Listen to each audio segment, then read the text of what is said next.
Welcome back to Athletic Everyday, day number 64. This is the first day working out in Norway, a long time actually. I actually used to live here for 3 months back in 2022. I came to stay with my girlfriend for a couple of months and try and sort a visa, but still in the process of sorting that out. But it's nice to come back and visit and revisit all my old friends from the gym. I actually know the owners of this gym, so obviously I was able to work out here quite nicely. I actually trained one of the owners as part of my strength and conditioning course. She's like a CrossFit athlete, and helped her to make some strength gains for her sport. So this workout was meant to be a jump session. Well, it was a jump session, but I was obviously planning on doing it outside. There's actually a hoop near where my girlfriend lives, but the snow was really, really bad. You never really can predict the weather in Norway, but the weather here it's been snowing quite strongly, and even if I would have swept the court, there still would have been like a really sort of like fine layer of ice underneath all of the snow, so it wouldn't have been worth trying to do a jump session on that, and I still would have had to have done the single leg squats afterwards anyway. So I figured, why not try and get some jumps in inside? It's probably more likely to be quality work. I'll be able to get some full approach jumps in. I'll be able to get some proper off vert jumps in without worrying about slipping and hurting myself.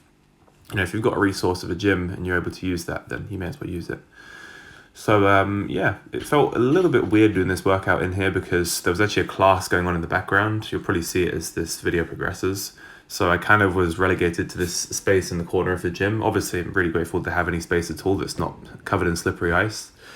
But when you're in a room of people that you have no idea who they are and they have no idea who you are, only the owner of the gym knows me. All these people have no idea who I am. You do sort of feel like you get the eyes on you. They're sort of not really sure who you are. And you get that kind of that sort of uneasy sensation where everyone's watching you, but then again, it's probably all in your head as well. Maybe you guys have had this before, or maybe it's just me, I don't know. But with regards to jumping, I felt like I jumped pretty well today. I was jumping quite high. Nothing was particularly well measured. I mean, I was just trying to jump for things that, the highest I possibly could. Those rings there are probably around about 8 feet, maybe a little bit higher. And then I had the good idea of adjusting this ring to different heights to see if I could touch it and then go from full approaches. So I put this ring, again, I have no idea what height this is. I'd say realistically the top of that ring is probably somewhere around like maybe 10'3", 10'4". And, because if I'm going for a full max approach and I'm just barely touching the top of it with my hand, I tested a few weeks back that my max approach jump was 10'7", and, I'm assuming I haven't gotten any worse at jumping since then. Again, maybe that's a bad assumption. You shouldn't assume things, but I would realistically think that the top of that ring was probably maybe 10'6", 10'7". I have no idea, but I was pretty comfortably touching the top of that ring and off of both left, right, and right, left full approaches. Then I moved into some single leg squats. I did the first set of 5 on each leg, as you can see here, zombie squat, pistol squat. Then I decided that I would utilize the boxes that the gym has available and do some 1 down, 2 up eccentric overloads through that very sort of crucial quarter squat position for jumping. Obviously, muscles are able to load more eccentrically than they are concentrically because you're working with gravity and the muscle is lengthening rather than shortening. So you'll always be able to have more weight going down than you will going up. And a good way to take advantage of that is to use this method here to do 1 leg down, 2 leg up. So obviously I'd be able to do this quite easily with 2 legs down, but if you shift all the way onto 1 leg, then you'll be able to lower more than you would on 1 leg than you would be able to stand up with. So I wouldn't be able to stand up with 100 kilos on 1 leg. Well, maybe I could, but that would be quite a high percentage of my 1RM. Whereas here I'm just overloading that eccentric portion of the movement to the point where I'm still able to stand up with 2 legs quite easily.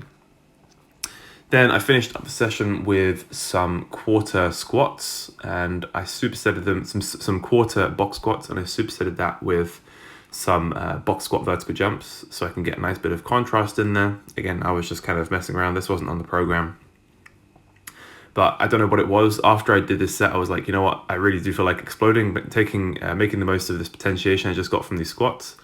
And I must say, these squats felt really good. I mean, I think any person doing a quarter squat off a box can, feel absolutely amazing because, they're pushing weights that they couldn't possibly even think about doing after grass. But yeah, I don't know what it is about box squats. It's that top quarter portion of the squat always feels really snappy and explosive. And obviously that is the joint angle specific range of motion that you're going to be doing when you do vertical jump. So yeah, these felt good. And all in all, pretty decent session. Very grateful to get a session inside, and I finished it up with a backflip. Probably not the best one, but hey, there you have it. Thank you very much for watching, and I'll catch you guys in the next one.